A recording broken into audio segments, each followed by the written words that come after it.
Of the Fourth Grade Nothing by Judy Blume. Chapter 7, The Flying Train Committee. In January, our class started a project on the city. Mrs. Haver, our teacher, divided us into committees by where we live. That way we could work at home. My committee was me, Jimmy Fargo, and Sheila. Our topic was transportation. We decided to make my apartment the meeting place because I'm the only one of the three of us who's got his own bedroom. In a few weeks, each committee has to hand in a booklet, a poster, and be ready to give an oral report. The first day we got together after school, we bought a yellow poster board. Jimmy wanted a blue one, but Sheila talked him out of it. Yellow is a much brighter color, she explained. Everything will show up on it. Blue is too dull. Sheila thinks she's smarter than me and Jimmy put together, just because she's a girl. So right away, she told us she would be in charge of our booklet and me and Jimmy could do most of the poster, as long as we check with her first to make sure she likes our ideas. We agreed. Since Sheila promised to do 10 pages of written work and we would only do 5. After we bought the yellow poster board, we went to the library. We took out 7 books on transportation. We wanted to learn all we could about speed, traffic congestion, and pollution. We arranged to meet on Tuesday and Thursday afternoons for the next 2 weeks. Our first few committee meetings turned out like this. We got to my place by 3:30, had a snack, then played with dribble for another half hour. Sheila gave up on cooties when Fudge lost his front teeth, but it still isn't much fun to have her hanging around. She's always complaining that she got stuck with the worst possible committee, and that me and Jimmy fool more than we work. We only put up with her because we have no choice. Sheila and Jimmy have to be home for supper before 5:30, so at 5 o'clock we start cleaning up. We keep our equipment under my bed in a shoebox. We have a set of magic markers, Elmer's glue, Scotch tape, and a really sharp pair of scissors, and a container of silver sparkle. Sheila carries our committee booklet back and forth with her. She doesn't trust us enough to leave it at my house. The poster board fits under my bed, along with our supplies. We stack our library books on my desk. The reason why I make sure we clean up good is that my mother told me if I left a mess, we'd have to find someplace else to work. By our 3rd meeting, I told Jimmy and Sheila that I'd figure out the situation to New York City's traffic problems. We have to get rid of the traffic, I said. There shouldn't be any cars or buses or taxis allowed in the city. What we really need is a citywide monorail system. That's too expensive, Sheila said. It sounds good, but it's not practical.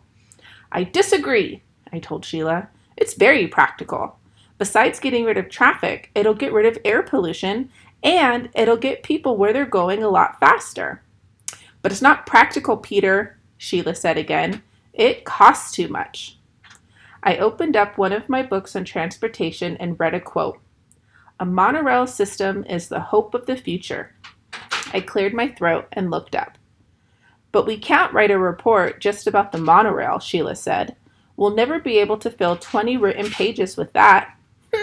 We can if we write big, Jimmy suggested. No, Sheila said. I want a good mark on this project. Peter, you can write your 5 pages about the monorail system and how it works. Jimmy, you can write your 5 pages about pollution caused by transportation. And I'll write 10 pages on the history of transportation in the city. Sheila folded her arms and smiled. Can I write big? Jimmy asked. I don't care how big you write, as long as you put your name on your 5 pages, Sheila told him. That's not fair, Jimmy said. This is supposed to be a group project. Why should I have to put my name on my 5 pages? Then don't write big, Sheila shouted. Okay. I'll write so small Mrs. Harver will need a microscope to see the letters. Very funny, Sheila said. Look, I told both of them. I think all our writing work should be in the same handwriting. That's the only fair way. Otherwise, Mrs. Harvard will know who did what, and it won't be a group project. Say, that's a good idea, Jimmy said. Which one has the best handwriting? Me and Jimmy looked at Sheila. Well, I do have a nice script, Sheila said. But if I'm going to cop over your written work, you'd better give it to me by next Tuesday. Otherwise, I won't have enough time to do the job. And you two better get going on your poster. Sheila talked like she was a teacher and we were her kids. Me and Jimmy designed the whole poster ourselves. We used the pros and cons of each of the transportation. It was really clever. We divided a chart into land, sea, and air, and we planned an illustration for each. With the airplane done in silver sparkle and the letters done in red and blue magic marker. We got halfway through the lettering that day. We also sketched in the ship, the plane, and the truck. When Sheila saw it, she asked, "Is that supposed to be a train?" "No," I told her. "It's a truck." "It doesn't look like one," she said. "It will," Jimmy told her, "when it's finished." "I hope so," Sheila said, "because right now it looks like a flying train." "That's because the ground's not under it yet," Jimmy said. "Yeah, I agree. See, we've got to make it look like it's on the street. Right now it does kind of look like it's up in space." "So does the ship," Sheila said. "We'll put some water lines around it," I told her. "And some clouds around the plane," Sheila said. "Listen," Jimmy hollered. "Did anybody ever tell you you're Sue Bossy? This poster is ours. You do the booklet, remember? That's the way you wanted it." "See, there you go again," Sheila said. "You keep forgetting this is a committee. We're supposed to work together." "Well, working together doesn't mean you give the orders and we carry them out," Jimmy said. "Oh, my feelings exactly," I thought. Sheila didn't answer Jimmy. She picked up her things, got her coat, and left. "I hope she never comes back," Jimmy said. "She'll be back," I told him. "We're her committee." Jimmy laughed.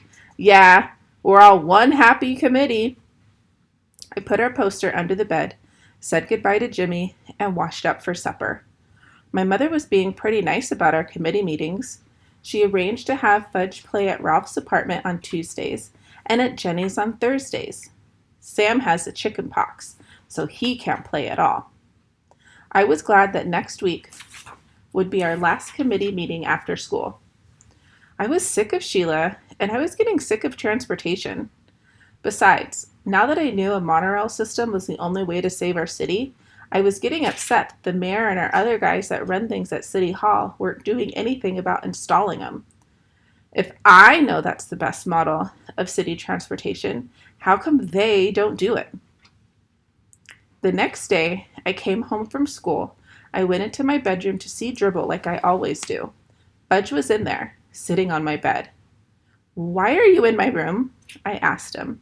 He smiled. "You know you're not supposed to be in here. This is my room." "Want to see?" Fudge said.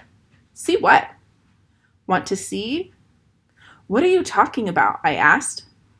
He jumped off my bed and crawled underneath it. He came out with our poster. He held it up. "See?" he said. "Pretty." "What did you do?" I yelled. "What did you do to our poster?" It was covered all over with scribbles in every color magic marker. It was ruined. It was so messed and it was ruined. Ugh, I was so ready to kill Fudge. I grabbed my poster and I ran into the kitchen to show my mother. I could hardly speak. "Look," I said, feeling a lump in my throat. "Just look at what he did to my poster." I felt tears come to my eyes and I didn't care. "How could you let him?" I told my mother. "How? Don't you care about me?" I threw the poster down and I ran into my room. I slammed the door, took off my shoe, and flung it at the wall. It made a big black mark where it hit. Well, so what? Soon I heard my mother hollering, and then Fudge crying. After a while, my mother knocked on my bedroom door and called, "Peter, May I come in? I didn't answer. She opened the door and walked over to my bed. She sat down next to me. I'm very sorry, she said. I still didn't say anything. Peter, she began. I didn't look at her. She touched my arm. Peter, please listen. Don't you see, Mom? I can't ever do my homework without him messing it up. It isn't fair. I wish he was never born. Never. I hate him. You don't hate him, my mother said. You just think you do. Don't tell me, I said. I mean it. I really can't stand that kid. You're angry, my mother told me. I know that I don't blame you. Fudge had no right to touch your poster. I spanked him. You did? I asked. Fudge never gets spanked. My parents don't believe in spanking. You really spanked him? I asked again. Yes, my mother said. Hard? I asked.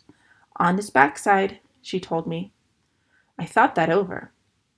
Peter, my mother put her arm around me. I'll buy you a new poster board tomorrow. It was really my fault. I should have never let him into your room. That's why I need a lock on my door, I said. I don't like locks on doors. We're a family. We don't have to lock each other out. If I had a lock, Fudge wouldn't have gotten on my poster. It won't happen again, my mother promised. I wanted to believe her, but really, I didn't. Unless she tied him up, I knew my brother would get into my room again. The next day, while I was at school, my mother bought a yellowed poster board. The hard part was explaining to Jimmy that we had to start all over again. He was a good sport about it. He said this time he'd make sure his truck didn't look like a flying train. And I said this time I'd make my pencil marks first, so that my letters don't go uphill. Our committee met that afternoon. Sheila didn't mention the last time. Neither did we. Me and Jimmy worked on the poster while Sheila copied our written work into the booklet. We'd be ready to give our oral report to class on Monday. Not like some committees who hadn't even started yet. By 5 o'clock, we had finished our poster, and Sheila was almost done with the cover for our booklet. Jimmy walked over and stood behind her, watching her work. After a minute, he yelled, "What do you think you're doing, Sheila?" I got up from the floor and joined them at my desk.